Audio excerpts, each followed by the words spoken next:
Hey, hello and welcome to this episode of Low Carb in the Leaves with me, Dr. Mary Barson.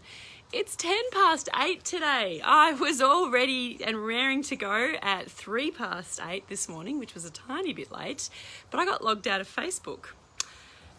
And then I also got logged out of Facebook on all my devices and was unable to get a code generator to get back into Facebook, and I'm slightly ashamed to say I didn't handle it very well. Got very angry and frustrated at the world, and eventually figured it out. But yeah, that's why I'm late. So hey guys, yes, don't you love those little micro stress doses in the morning? And it made me realise for some reason I'm not as resilient as I might like to be. So I, probably need to just go have a quiet moment after this. To realise that I really shouldn't let Facebook dictate my state of mental well-being. That's bad. Okay, so this week we are talking about why festive kilos are not a given, and how it is completely possible to have a really, really fun, delicious, healthy festive period, Christmas and New Year. You really can eat delicious low carb real food, drink low carb alcohol, and stay on track with your health goals and continue to lose weight over Christmas. You really can.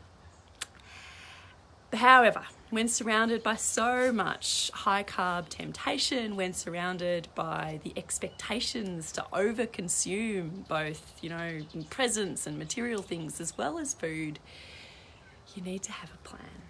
So yesterday I talked about planning to go off plan. Today I'm planning to stay on plan, which is actually my favourite type of plan because it's totally possible. This is not some hideous calorie restricted diet where you're only allowed to eat disgusting processed lady shakes. You're eating real, delicious, filling, fantastic food. Both savoury and sweet options as well are open to you on this really healthy, life-changing lifestyle. And so you can totally stay on plan. It's totally doable.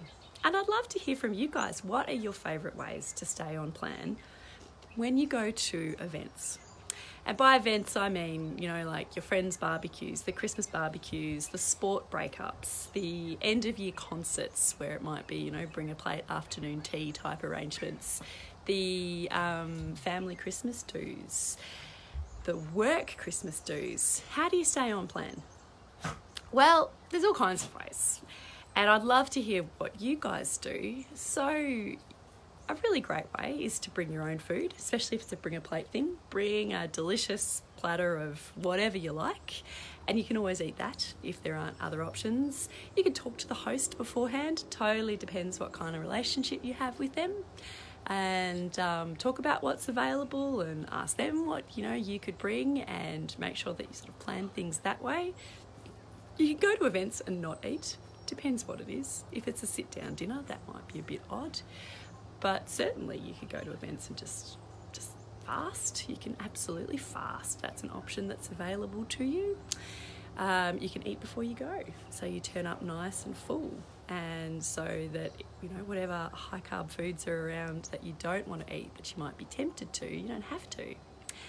And then there is this other layer to it. So that's really good to have a plan. But then you need to plan for all the temptations and perhaps the pressures, Auntie Mary, I made this delicious fudge. Look, I made it myself. Mum, let me roast up macadamias on my own. You got to try some.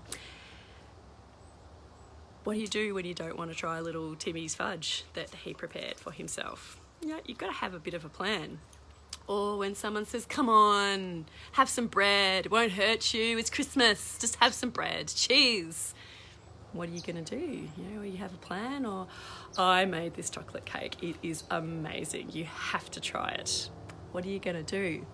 And there are lots of ways to navigate these situations with grace. Barry says you don't have to eat to enjoy the company. Absolutely. I would suggest that the company is the main course and the food is just, the sprinkling on top, and you really don't need to eat to enjoy people. So yeah, what do when these people are trying to encourage you to eat foods that you, or drink drinks that you don't want to eat? Sometimes they're going to have all kinds of motivations. These people just might genuinely want you to try their food. They might genuinely feel that your life will be improved if you have a piece of their pavlova, or they might want you to eat so that they feel better about eating this food. All kinds of motivations. The thing is that it's theirs motivations, and you need to stay true to your own motivations.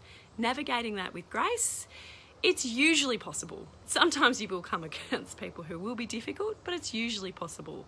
Things that I find that work with kids is, wow, you're so clever. That is absolutely amazing. I'm so proud of you. Over the top praise.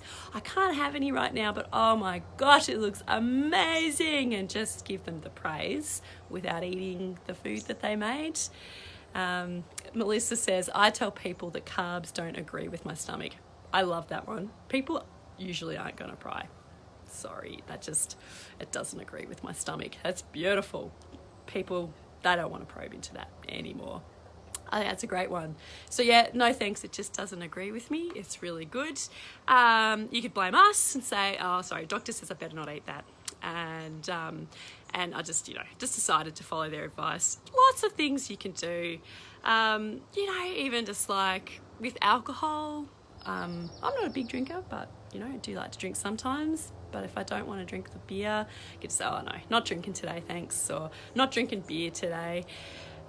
You could even say, I just had a headache yesterday, I think it's best if I don't. There are lots and lots of ways. You don't need to be rude or abrupt. You can be if you want to be rude and abrupt, by all means, but you don't need to be. But it's good to go in with a bit of a plan. Yeah, I am happy to take the blame, Melissa. Blame the doctor. Totally. Throw me under the bus, it's fine. It's good to have a plan. Just to mentally rehearse these before you go in so that you're really empowered before the event starts to stay on plan and really enjoy it your way. Okay? That's really, really good and really important. Alrighty, beautiful people. Have a fabulous day, and I'm going to forgive Facebook and move on from what was a rocky start to the day. I'm doing a webinar tonight, 7:30 Melbourne time, on thriving through Christmas. So, dog's going to knock the stands over. Thriving through Christmas, all this stuff that we're talking about. I'm going to really do a deep dive into it. So I would love you to come along. You can register at rlmedicine.com/thrive, THRIVE, a webinar on thriving through Christmas. So do register. Be ace to see you. And have an absolutely fabulous day. Bye, guys.